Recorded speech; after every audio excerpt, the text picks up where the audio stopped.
Dear friends, welcome to our YouTube channel GCI classes. कैसे हैं आप लोग? उम्मीद है बहुत ही अच्छे होंगे, है ना। और जहां तक कि आपके बोर्ड का एग्जाम दिन प्रतिदिन नजदीक ही आते जा रहा है, बहुत ही कम समय रह गए आपके बोर्ड एग्जाम के लिए, तो उम्मीद है कि आप लोगों का प्रिपरेशन भी काफी ज्यादा बेहतर होगा, है ना। मैंने पिछले दिन जो भी वीडियो चलाई थी, चाहे वो फिजिक्स का हो, चाहे वो केमिस्ट्री का हो, बायोलॉजी का हो, और इधर हिंदी वगैरह में भी मैंने कैसे समरी वगैरह का वीडियो लाया था, इंग्लिश में भी लाया था। तो मतलब बारंबार हम हर एक विषय के लिए तत्पर हैं कि आप लोग के लिए जितना ज्यादा बेहतर से बेहतर कर सकें। और आज फिर हम आप लोगों के लिए लेके आए हैं आपका इंग्लिश का सिलेबस, है ना। इससे बहुत सारे विद्यार्थी कंफ्यूज कर जाते हैं कि सर इंग्लिश में किस तरीके से किस क्वेश्चन को कैसे क्या डील करना है, या किसका आंसर पहले दें, किसका आंसर बाद में दें, या कहीं कहीं ऑप्शनल क्वेश्चंस होते हैं तो उसमें हमें किस तरीके से उसको चूज करके आंसर देना है, किसका आंसर देना आसान होगा, किसका आंसर हम लोग सही तरीके से दे सकते हैं। तो मतलब बहुत सारी बातें मन में चलती है। तो आज का वीडियो स्पेशली वैसे ही विद्यार्थियों के लिए है जो कि आपके लिए काफी ज्यादा महत्वपूर्ण है। आप लोग इस वीडियो को जरूर देखें और अंत तक वीडियो के साथ बने रहें। और देखिए, सबसे बड़ी बात यह है कि आपकी इंग्लिश में बहुत सारी कंफ्यूजन होती हैं। कंफ्यूजन की बात जैसे कही जाए, जैसे कि उसमें कहीं कहीं 6 क्वेश्चंस आ जाते हैं जिसमें कि मात्र 3 का आंसर देना होता है, जो कि विद्यार्थी के माइंड से आउट रहता है। उन्हें नहीं पता चल पाता है कि मुझे 3 ही का आंसर देना है। उतना आप लोग गौर से ध्यान से पढ़ते नहीं हैं और समझ नहीं पाते, जिसकी वजह से अक्सर आप लोग कंफ्यूज कर जाते हैं। और जहाँ कम टाइम में लगने का आसानी से हम लोग आसान चीजों को देखने के बजाय वैसे चीजों में चले जाते हैं जहाँ की हमारा समय काफी ज्यादा बर्बाद हो जाता है। सबसे पहले तो मैं बता दूं कि अगर आप हमारे YouTube चैनल पे नए हैं तो सबसे पहले आप हमारे चैनल को जरूर सब्सक्राइब करें, और इसके साथ ही हमारे टेलीग्राम चैनल GCI क्लासेस से भी आप जुड़ें, ताकि आपको हर एक सब्जेक्ट का PDF आप तक पहुंच सके। और दूसरी बात ये कि अगर आपके और भी फ्रेंड सर्किल में बहुत सारे मित्र हैं, दोस्त हैं जो कि आपके साथ पढ़ते हैं और उन्हें इस चैनल के बारे में जानकारी नहीं है, तो उनके पास भी शेयर करने का प्रयास करें, ताकि इस वीडियो के बारे में उन्हें भी पता चले और वो भी अपने प्रिपरेशन को और बेहतरीन बना सकें, है ना। क्योंकि हमारा देखिए, हम तो सहयोग ही आपको कर सकते हैं, मेरा मार्गदर्शन आपके साथ हमेशा रह सकता है, लेकिन सबसे बड़ी बात है कि मेरे मार्गदर्शन के अकॉर्डिंग आप चलें और उस पर काम करें तो बेहतर रिजल्ट आपका होगा, इसके बजाय कि आप उसे इग्नोर करें। तो कहने का मतलब ये कि यहाँ पे आज हम जो लेके आए हैं ये सब्जेक्टिव का, देखिए आपको अच्छे से पता होगा कि 100 मार्क्स के इंग्लिश में क्वेश्चन पूछे जाते हैं। 100 में आपका 50 मार्क्स सब्जेक्टिव और 50 मार्क्स ऑब्जेक्टिव होता है ना। तो यहाँ पे देखिए हम जो लेके आए हैं आपके सामने, ये आपका सब्जेक्टिव का लेके आए हैं सिलेबस बताने के लिए कि किस तरीके से मार्क्स उसमें पूछे जाते हैं और आपको आंसर किस तरीके से उसमें देना है।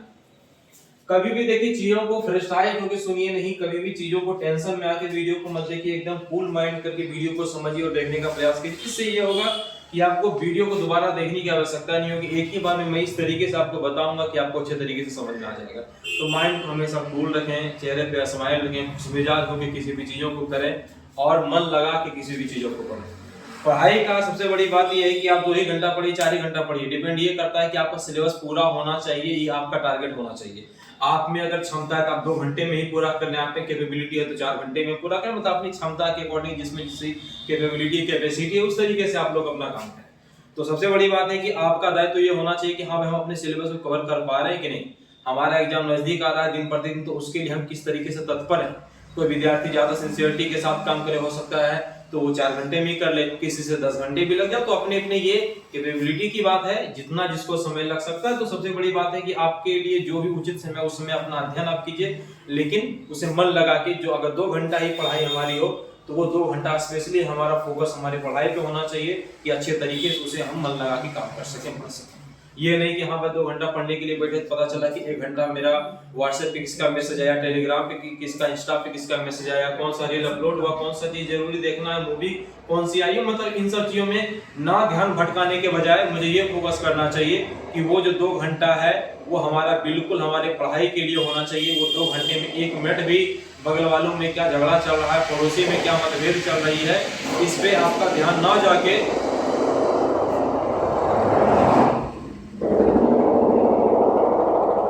बल्कि इस चीज पे आपका ध्यान होना चाहिए कि हाँ भाई हमारे लिए क्या जरूरी है और हमें इस समय को कीमती समझ के किस तरीके से इसका उपयोग सही तरीके से करना चाहिए। ठीक है, तो आइए हम लोग सब बढ़ते हैं सिलेबस की ओर कि हमारा सिलेबस क्या है। देखिए सबसे बड़ी बात है कि सबसे पहले जो आपका होता है वो आपका रहता है ये ए से आपका रहता है 8 नंबर का। 8 नंबर का ऐसे रहता है जो कि मोस्ट इंपोर्टेंट है। एक ऐसे का मैंने आपको लिए एक वीडियो भी बनाया है। अगर आप हमारे चैनल पे नए, अगर आप उस वीडियो को नहीं देख पाए तो कृपया जाकर उस वीडियो को जरूर देखें, जहाँ के में हम कुछ इंपोर्टेंट ऐसे के बारे में बताए हैं। तो वहां पे जाके ऐसे के बारे में जरूर देखें, उसमें से जरूर एक ऐसे आपका आएगा। तो ऐसे देखिए सबसे बड़ी बात है ऐसे आपका पूछता है, ऐसे में रहेगा one of the following options में 3-4 ऑप्शन रहते हैं जिसमें कि आपको उसको कम से कम 150 शब्दों में बना के लिखना। कोशिश ये करने की हम लोग अपनी भाषा में उसको लिखें तो ज्यादा हमारे लिए बेहतर साबित होगा। तो 150 शब्दों में उसको लिखना होता है ना, जो कि कितने मार्क्स के होते हैं, 8 मार्क्स के पूछे जाते हैं। ठीक है ना, 8 मार्क्स के ऐसे होते हैं। उसके बाद हम लोग आगे बढ़ते हैं। इसमें देखिए ऐसे में सबसे बड़ी बात है कि उसको किस तरीके से किस वे में आप लिख रहे हैं। हम उस वीडियो में भी बताए थे कि लिखने का एक तरीका होना चाहिए कि पहले किसी भी चीजों का हम इंट्रोडक्शन दें, इंट्रोडक्शन देने के बाद उसके बारे में बताएं कि उससे क्या लाभ है, फिर उससे क्या हानि है, प्रॉफिट लॉस, फिर लास्ट में ये निष्कर्ष निकालें कि उसका मतलब उससे फायदा और नुकसान के बाद उसका निष्कर्ष क्या निकलता है ना। तो इन सब चीजों के बारे में, क्योंकि जब आप स्टेप बाय स्टेप किसी भी चीजों को लिखते हैं ना तो 8 में 8 मार्क्स मिलने के पूर्णतः चांसेस होते हैं। और आप लगातार एक जैसा एकदम एक लाइन से लिखना शुरू कर देते हैं, अगर एक पेज भी आप लिखते हैं और 150 शब्दों में भी आप लिख देते हैं फिर भी उसका कोई महत्व नहीं होता। लेकिन अगर आप 150 शब्द में आप उस तरीके से बारीकी ढंग से लिखते हैं, सही तरीके से सजा के लिखते हैं, पैराग्राफ के वाइज लिखते हैं तो आपको पूरे मार्क्स मिलने के 100% चांस मिलते हैं। इसलिए कोशिश हमेशा ये कीजिए कि हम उसको सही ढंग से और पूरे मतलब सज्जो सज्जा के साथ हम लोग लिख सकें। ठीक है, दूसरा देखिए आपका इधर हमें है। अब जैसे कि देखिए एक चीज आप लोग हमेशा कंफ्यूजन में आते हैं कि देखिए एक आपका ऑप्शन में आपका पूछा जाता है ये 6 क्वेश्चंस आपके रहते हैं। ठीक है, 6 क्वेश्चंस में आपका क्या रहता है, एक आपका रहता है पोइट कविताओं वगैरह का रहता है मिलान करने के लिए मैच ऑफ द फॉलोइंग, एक कहानियों का मैच ऑफ द फॉलोइंग रहता है कि कौन किसके लेखक है ना, इसके बारे में बताना होता है। तो वो देखिए 5-5 नंबर का होता है, उसमें 6 होते हैं। ठीक है ना, एक आपका देखिए पहला हो गया मैच ऑफ द फॉलोइंग। ठीक है ना, मैच ऑफ द फॉलोइंग। तो मैच ऑफ द फॉलोइंग में ये 2 क्वेश्चंस ये हो जाते हैं, मतलब ए बी करके आ जाएगा आपका। ए बी में एक आपका पोइट वाला जो मैंने बताया कविता से, एक आपका कहानी से रहता है। तो देखिए 2 ये क्वेश्चन हो गए। तीसरा आपका सी में रहता है, सी में आपका रहता है ट्रांसलेशन। ठीक है ना, मतलब हम एक लगातार से आपको बता दें कि 6 में क्या क्या आता है। ठीक है ना, वहां पे अलग अलग हो सकता है कि पहले आपका ये दे दे, ऐसे दे दे, है ना, ऐसे दे दे आपका एक कवि मतलब ये समरी दे दे पहले आपका। ठीक है ना, ऐसे तो आपका 8 नंबर का आएगा ही, पहले समरी दे दे प्रोज का, फिर समरी दे दे पोएट्री का, तो ऐसे करके रहे। उसके बाद हो सकता है मैच ऑफ द फॉलोइंग दे, एक बार कविता का रहे, एक कहानी का रहे, फिर 5 नंबर में एक आपका ट्रांसलेशन दे दे, और छठा में एक आपका क्या दे देगा, एक आपका दे देगा नोट्स। बात समझ में आई आपको क्या क्या रहता है? जैसे हो सकता है ए में दे दे समरी, बी में दे दे एक प्रोज वाला समरी, एक पोएट वाला समरी, और सी में हो सकता है आपका ये दे दे नोट्स, जो कि मैंने यहाँ पे लिखा है द स्टोरी ऑफ इंग्लिश, एक नोट्स दे दे। ठीक है, चौथा में आपका क्या दे सकता है, चौथा में आपका दे सकता है मैच ऑफ द फॉलोइंग कविता वाला, पांचवा में आपका मैच ऑफ द फॉलोइंग कहानी वाला, और छठा में आपका क्या दे सकता है, एक आपका ट्रांसलेशन बचता है। अब देखिए डिपेंड ये करता है कि कौन आपके लिए आसान है। तो अगर मेरी बात माने, जो मैं अपने विद्यार्थियों को बताता हूँ, अक्सर मैं कहता हूँ कि आपके लिए अगर सबसे आसान कुछ है तो वो आपका सबसे आसान है मैच ऑफ द फॉलोइंग, क्योंकि देखिए उससे आसान कुछ है ही नहीं। अगर मान लीजिए आप मुश्किल से कितने, मुश्किल से 12-13 दोनों में है, 25 आपको याद करने पड़ते हैं, उसी 25 में से आपका ये क्वेश्चन पूछा जाता है। बताइए कि अगर हम 25 मान ली चैप्टर्स का नाम और उसके लेखक लेखिका का नाम अगर याद कर लेते हैं, उससे हमारे टोटल 10 नंबर के क्वेश्चन पूछे जाते हैं सिर्फ मैच ऑफ द फॉलोइंग में, और 2-4-5 नंबर का तो आपका फिर ऑब्जेक्टिव में भी पूछा जाएगा, मतलब टोटल कम से कम 15 मार्क्स के क्वेश्चन आपके पूछे जाते हैं। तो सोचिए कि उस 25 को याद कर लें और 15 नंबर मेरा आ जाए, उसमें 1 नंबर कटने का कोई गुंजाइश ना हो, कितना ज्यादा हमारे लिए आसान होगा।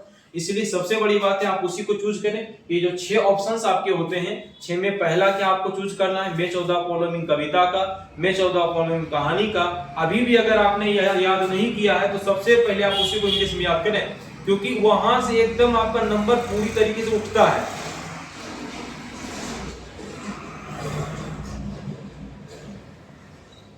वहां से नंबर पूरी तरीके से आपको मिलने के चांसेस होते हैं, ठीक है ना। उसके बाद देखिए, तो एक आपका हो गया कविता का कहानी, मैच ऑफ द फॉलोइंग, कहानी का मैच ऑफ द फॉलोइंग। क्योंकि देखिए अगर आप समरी याद करते हैं, मान लीजिए सबसे बड़ी बात है समरी में आपको समय भी देना पड़ेगा पूरी तरीके से कम। ऐसा तो है नहीं कि आपको एकदम पता है कि यही समरी आ ही जाएगा, ऐसा तो कुछ है नहीं। हम लोग भी अगर विद्यार्थियों को सजेस्ट करते हैं तो कम से कम 5-6 के रूपरेखा में बताते हैं कि भाई ये 5-6 में से एक आएगा। तो बताइए कम से कम 5-6 आपको याद करनी पड़ेगी कि नहीं पड़ेगी? 5 याद करनी ही पड़ेगी। हो सकता है 5 इसके लिए याद करना पड़ जाए, 5 इसके लिए याद करना पड़ जाए, 10 याद करना पड़ेगा, समय भी ज्यादा लगेगा।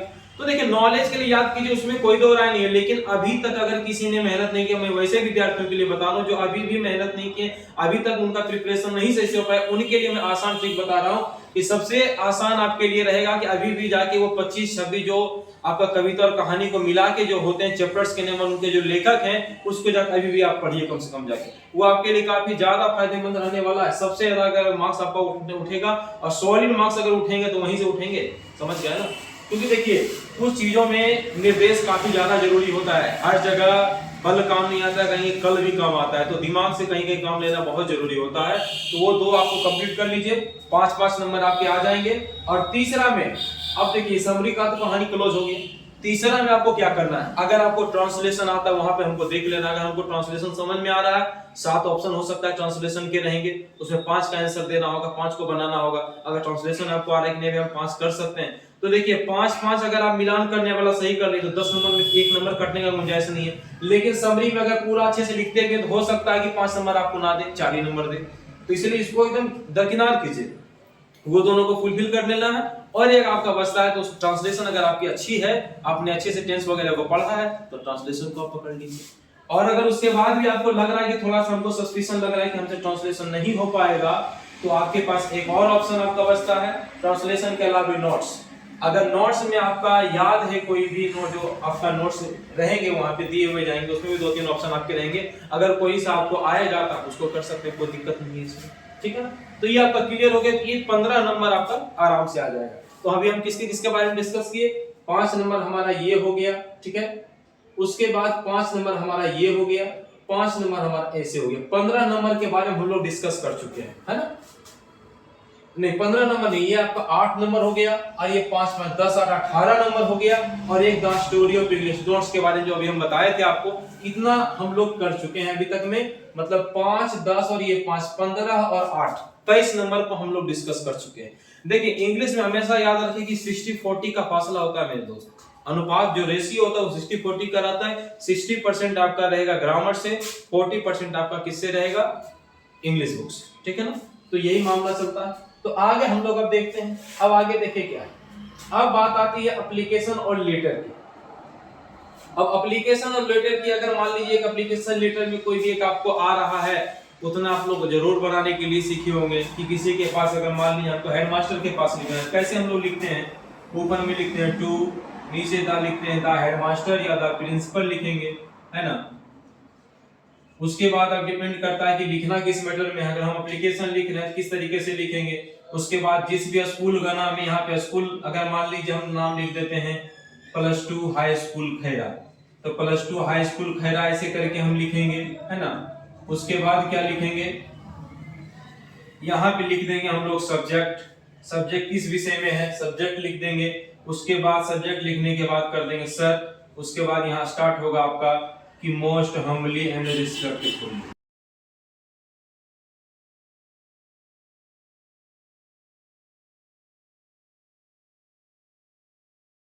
नाम डिटेल सब कुछ देना है, इस बारे में आप लिखना चाहते हैं। तो वैसा अगर होगा तो मैं अपने एप्लीकेशन का एक वीडियो अगर आप लोग को चाहिए हो तो आप जस्ट इसके बाद जो होगा एप्लीकेशन का वीडियो, एप्लीकेशन और लेटर के लिए किस तरीके से उसको लिखना है उसका एक वीडियो हम स्पेशल वीडियो के लेके आएंगे, जो कि आपके लिए काफी ज्यादा आपको आसानी होगी किसी लिखने में। और मैं बहुत ही आसान शब्दों में लिख उसको बताऊंगा आपको, ताकि आप लोग को वीडियो देखते ही याद हो जाए और किस तरीके से लिखना वो भी आपको बता देंगे, है ना।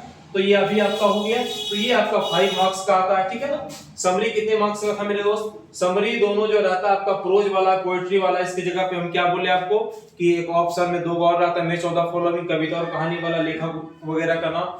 तो ये दोनों का आप कर लीजिए। 5-5 नंबर हमारा हो गया। ऐसे कितना नंबर का? 8 नंबर का। ये तो बहुत ही इंपॉर्टेंट है। ऐसे का मैंने वीडियो बनाया, उसमें आप देख सकते हैं कौन कौन इंपॉर्टेंट ऐसे आपको करना है। एप्लीकेशन रिलेटेड के बारे में अभी हम डिस्कस कर चुके हैं। ये 5 मार्क्स का आपका हो गया। द स्टोरी ऑफ इंग्लिश हम बता दिए आपको। अगर ये आपको मतलब ये नोट्स आपका जो उसमें रहता है 6 ऑप्शन में, ये भी रहता है। अगर आपका ये आप क्लियर है तो आप इसको लिख लीजिए। अगर ट्रांसलेशन आप जानते हैं तो इसके बदले उसको बना लीजिए। मतलब 6 में आपको 3 का आंसर देना है जी। 3 का मतलब 15 नंबर आपको करने हैं, ठीक है।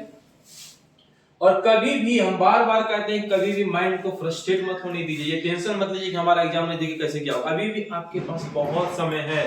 अभी भी आप चाहे तो एकाग्रता के साथ काम कर सकते हैं।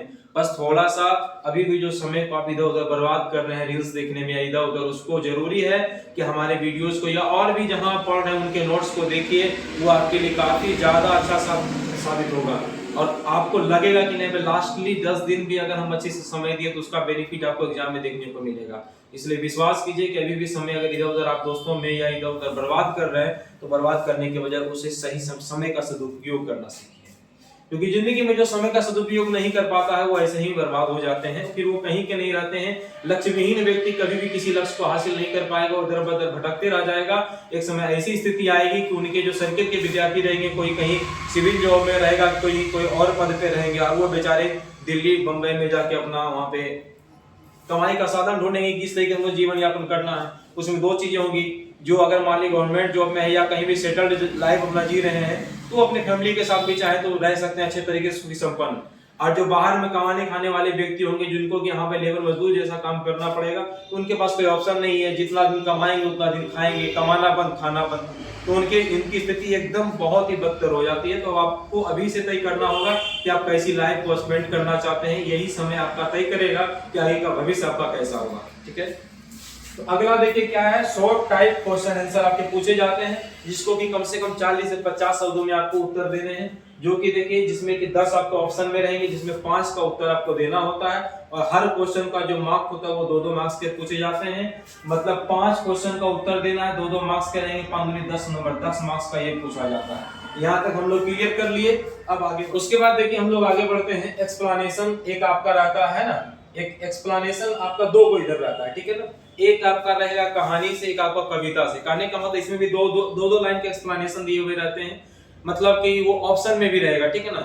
ऑप्शन कहने का मतलब ये है कि उसमें कभी अगर कहानी से दिया हुआ रहेगा तो उसमें भी 2 को रहेगा, ए भी करके। कविता से रहेगा तो उससे भी 2 को रहेगा। और डिपेंड ये करता है कि आप उसमें कौन आसानी से उसको कर सकते हैं, है ना। तो कहने का मतलब कि वो 2 में कोई भी एक आपको करने हैं, जो कि 4 नंबर के पूछे जाते हैं। 4 मार्क्स उसमें मतलब अच्छे तरीके से अगर आप लाना चाहते हैं तो उसके लिए का मतलब है कि उस 4 मार्क्स को अगर अच्छे तरीके से आप प्राप्त करना चाहते हैं तो उसके लिए देखिए जरूरी है कि आप, सबसे बड़ी बात है कि अगर कविता अभी तक आप ये लोग याद नहीं किए, लेकिन कम से कम उस कविता के लाइनों को माइंड में रख लीजिए कि कौन सी लाइन किस कविता से ली गई है। क्योंकि उसके एक्सप्लेनेशन देने के लिए कम से कम इतना तो जरूरी होगा कि हाँ भाई वो कविता किस कहानी से ली, मतलब वो लाइनें किस कविता से ली गई है। या फिर अगर कहानी से जो एक्सप्लेनेशन दिया हुआ रहेगा कि वो जो लाइनें हैं किस स्टोरी से ली गई है, उस स्टोरी का नाम, उस स्टोरी के लेखक, है ना, और उसके जो लेखक है उनका जन्म कब हुआ। ये 2-3 चीजें अगर आप अच्छे तरीके से जानते हैं तो मैं इसके लिए भी एक अगला वीडियो आपके लिए लेके आऊंगा, जिसमें कि आप चाहें तो आसानी से ट्रिकी माध्यम से, अगर आपको नहीं याद है तो आप ट्रिकी माध्यम से उसको आप कर सकते हैं। और इतना जरूर है कि अगर 4 मार्क्स का पूछा जाएगा तो उसमें 3 मार्क्स मिलने में कोई गुंजाइश नहीं है। लेकिन अगर आप अच्छे तरीके से प्रिपरेशन करके उसको ये करते हैं, तैयार करते हैं, तो उसमें 4 में 4 मार्क्स आपको मिलेंगे। अब डिपेंड आप पे करता है कि अगर आपने अभी तक नहीं किया तो कोशिश कीजिए उसको करने का। उसमें देखिए कैसा रहता है, इसमें देखिए explanation any of the following, उसमें 2 ऑप्शन रहते हैं। बार बार कह रहा हूं आपको कि 2 ऑप्शन उसमें रहते हैं, उसमें एक आपको आंसर देना है। मार्क्स कितने रहते हैं जी? 4 मार्क्स के रहते हैं। 4 मार्क्स के आपके हो जाएगा explanation any of the following, एक प्रोज से रहेगा। Explanation any of the following एक आपका पोएट्री से रहेगा। मतलब एक कविता से, एक कहानी से आपका रहेगा, दोनों 4-4 मार्क्स के, ठीक है ना। तो अगर कहानी से आपका रहेगा तो उसमें भी वही चीज है कि आपके कम से कम वो लाइनें किससे ली गई है, किस कहानी से ली गई, उसका हेडिंग जरूरी है, मतलब उसका शीर्षक आपको याद होना चाहिए, चैप्टर का नाम और उनके लेखक कौन है, उनका जन्म, डेथ, मतलब बोर्ड नंबर ये आपको याद होना चाहिए। उसके बाद उसी तरीके से इसमें भी आपको करना है, बहुत ही कंपलसरी है, उसको उस तरीके से आपको करना है। लास्ट आपका देखिए आ जाता है पैसेज, है ना। पैसेज में आपका क्या है जी, ये आपका सबसे लास्टली क्वेश्चन आपका सब्जेक्टिव का पूछा जाता है। इसमें आपको क्या करना है, ये 4 मार्क्स के आपके पूछे जाते हैं। इसमें क्या होता है कि आपका एक पैसेज दिया हुआ रहेगा, पैसेज को क्या रहेगा कि उसको मतलब शॉर्ट में आपको लिखना होता है, ठीक है ना। अगर शॉर्ट में लिखने का देखिए तरीका क्या है, पहला इसमें क्या होगा कि जो भी आपका पैसेज दिया हुआ रहेगा, हो सकता है डिसिप्लिन के बारे में, हो सकता है एजुकेशन के बारे में हो सकता है कि वुमेन एजुकेशन के बारे में हो सकता है पॉल्यूशन के बारे में हो, तो वो पढ़ने के बाद ही पता चल पाएगा कि किस पे है। उसके लिए भी हम एक आपके लिए वीडियो लेके आएंगे, उसमें हम बताएंगे आपको कि पैसेज को किस तरीके से करना है, ठीक है ना। जो भी चीजें, चाहे वो अभी एक्सप्लेनेशन की बात हो, चाहे वो पैसेज की बात हो या एप्लीकेशन लेटर लिखने की बात हो, इन सब को मिला के मैं एक वीडियो जरूर लेके आऊंगा, जो कि एग्जाम से बस 1-2 दिन के अंतराल में, जो कि आपके लिए काफी ज्यादा बेहतर साबित होगा। और अगर आप लोगों को जरूरत होगी जल्द ही, तो आप लोग कमेंट करके जरूर बताइएगा, है ना, ताकि हम जल्द से जल्द लाने का प्रयास कर सकें। तो इसमें पैसेज में क्या होगा कि अगर मान लीजिए कि 100 शब्दों का पैसेज है, उसमें कम से कम उसको 3 से भाग दे दीजिए। मतलब कहने का मतलब कि लगभग 33 शब्द 33 वर्ड्स में उसको आपको लिखने होंगे। आप कोई कहेगा सर 33 वर्ड्स ही होना मतलब कंपलसरी है, ऐसा कोई जरूरी नहीं है। हो सकता है वो 32 शब्द में ही हो सकता है वो 35 शब्द में चल जाए या 30 ही शब्द में हो, तो उससे कोई मतलब उतना नहीं, 2-4 वर्ड से अलग फर्क होता है, उससे कोई दिक्कत नहीं। लेकिन सबसे बड़ी जरूरी बात यह है कि पैसेज को पढ़ के उसका एक उचित हेडिंग क्या होना चाहिए वो पहले आप लिखिए, और उसके बाद उस शब्दों को तोड़ मरोड़ के कम से कम अगर 100 शब्द के एवरेज में वो है या 150 शब्द के पैसेज हैं, तो उसको 50 शब्द के लगभग में आपको लिखने का प्रयास करना है। मतलब 1/3 भाग में उसको आपको लिखना है। ये आपका टारगेट होना चाहिए कि 1/3 भाग में उसको हम लिखें। पैसेज का यही मतलब है। इस तरीके से अगर आप लिखते हैं तो आप सब्जेक्टिव में 50 में 50 नंबर लाने से आपको कोई नहीं रोक सकता है, अगर आप इस वे में काम करते हैं जिस तरीके से हम आपको आज निर्देशित किए हैं। और मैंने आपको आज पूरा सब्जेक्टिव के बारे में जिस तरीके से अच्छे तरीके से बताने का प्रयास किया है, अगर आप उसको सही ढंग से कर लेते हैं तो ये 50 में 50 आपका डन रहा। ये 50 आपके आएंगे ही आएंगे, इसमें कोई किंतु परंतु नहीं है। और बाकी जहां तक ऑब्जेक्टिव की बात है, तो हम ऑब्जेक्टिव वगैरह तो अक्सर बताया करते हैं, आप लोग भी बहुत जगह पढ़े भी होंगे। एक नजर कोशिश कीजिए कि जितना ज्यादा से ज्यादा आप लोग ऑब्जेक्टिव को देख सकें। हम फिर से कहते हैं कि, और पहले भी बोले हैं, पिछले वीडियो में मैंने बोला था कि एक साल, चाहे किसी भी सब्जेक्ट की बात हो, 1 साल को छोड़ के क्वेश्चन बैंक से कम 5-6 साल के सब्जेक्टिव को और ऑब्जेक्टिव को अच्छे तरीके से आप देख लीजिए, ताकि वो काफी ज्यादा आपके लिए हेल्पफुल होगा। अगर अभी भी आपने नहीं देखा है तो कोशिश कीजिए कि उसको जितना ज्यादा हम ऑब्जेक्टिव को अपनी नजर से गुजार सकें, क्योंकि रटने से अब कुछ होने वाला नहीं है। कोशिश है कि कितना ज्यादा ऑब्जेक्टिव हम देखें, ताकि अगर क्वेश्चन वहां पे वो पूछ दे तो ऑप्शन को देख के हम उस आंसर को डील कर सके। तो आज की वीडियो यहीं तक है, और नेक्स्ट वीडियो जल्द ही आएगी, जो मैंने आपको बताया है कि किस मैटर में वीडियो रहेगा। और भी सब्जेक्ट के बारे में वीडियो जल्द से हम लाने का प्रयास करेंगे। और विशेष रूप से जिस तरीके से मैंने आपको पढ़ाई करने का तौर तरीका बताया है, उचित समय का प्रयोग करने के लिए बताया इस वीडियो में, उस ढंग से आप लोग पढ़ाई करने का प्रयास कीजिए। और इसी के साथ ये वीडियो यहीं तक, हम लोग मिलते हैं नेक्स्ट क्लास में। अगर आपको वीडियो पसंद आई हो तो आप वीडियो को जरूर लाइक करें, कमेंट करके जरूर बताएं कि वीडियो कैसा लगा। और किसी भी चीजों की जरूरत हो पढ़ाई से रिलेटेड, तो आप जरूर कमेंट करके बताएं कि हाँ सर इस सब्जेक्ट का वीडियो लाइए, जो कि इसमें हम मतलब वीकनेस है या उस किस टॉपिक में वीडियो चाहिए, वो भी जरूर आप लोग बताने का प्रयास करें। वीडियो में कहीं कोई किंतु परंतु हो किसी भी चीज को लेकर, तो वो भी आप लोग कमेंट करके जरूर बताएं। और अगर आप हमारे YouTube चैनल पे अभी नए हैं तो कृपया चैनल को जरूर सब्सक्राइब करें। और अगर आपने अभी तक बेल आइकन को नहीं दबाया है तो बेल आइकन को जरूर दबाएं, ताकि नए नए वीडियो की नोटिफिकेशन आप तक पहुंच सकें। इसी के साथ जय हिंद।